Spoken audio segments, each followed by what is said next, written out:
So I've done a little video for you today and it's all about feet because we're moving into spring and we get the urge to move a bit more, we want to go for walks, so it's a really good time for us to connect to our feet.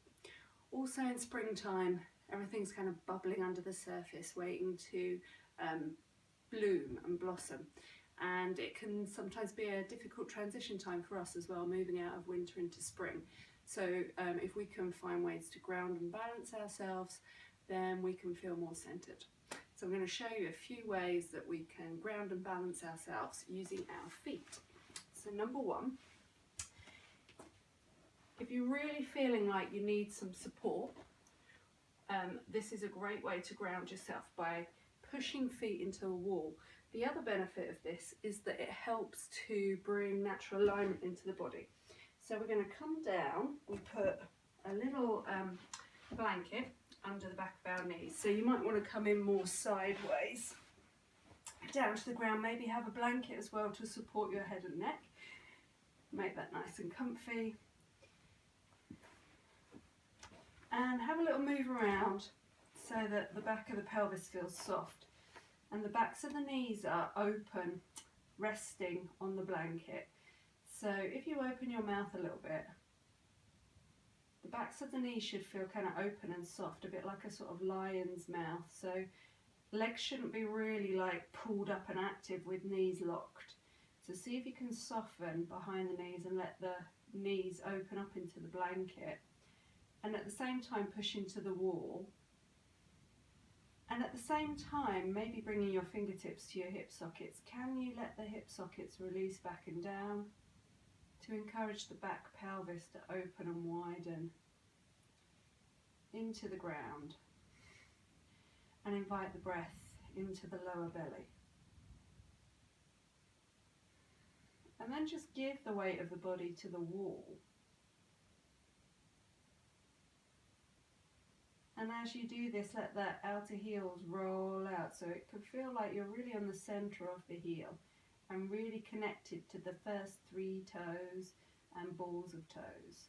And those first 3 toes are what provide us with our balance, and the 2 toes, the little toes, are more for mobility as we walk.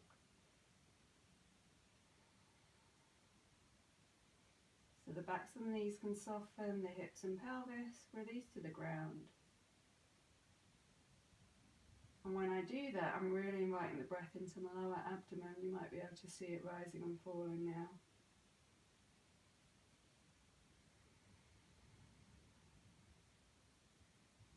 So that the breath can come all the way into my pelvic floor and rebound. If you were feeling really anxious, the breath might be staying up here. So another thing you could do is perhaps add some weight to the thighs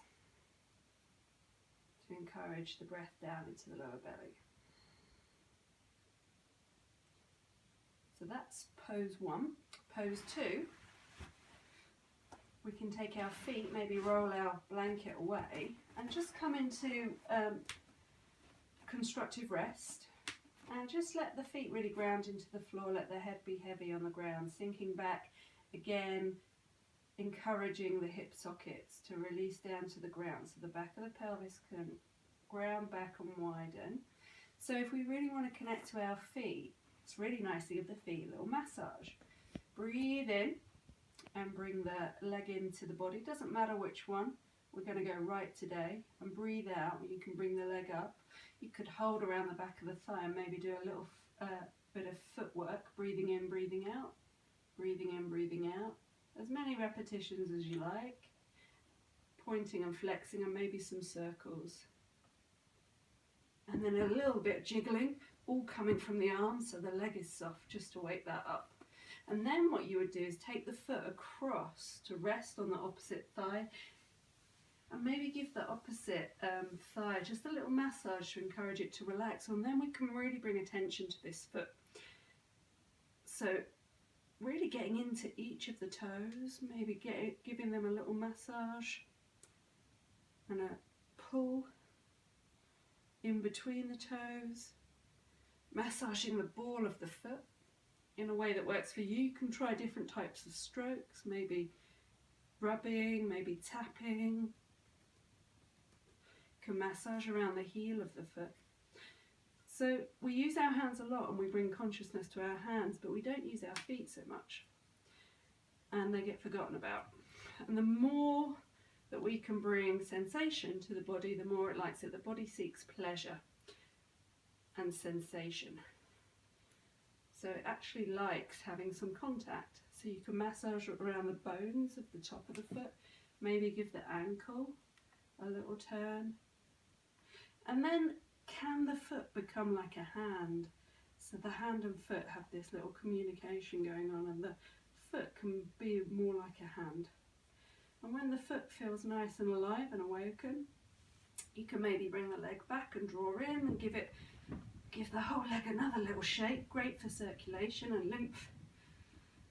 And then bring the foot back onto the floor. Now I feel a little bit lopsided, and I can really feel that that foot is connected to the ground quite deeply, which can then be really helpful when we're doing poses like bridge, because we can give our weight to the ground and let the movement really come from the body and from the grounding of the feet giving to gravity.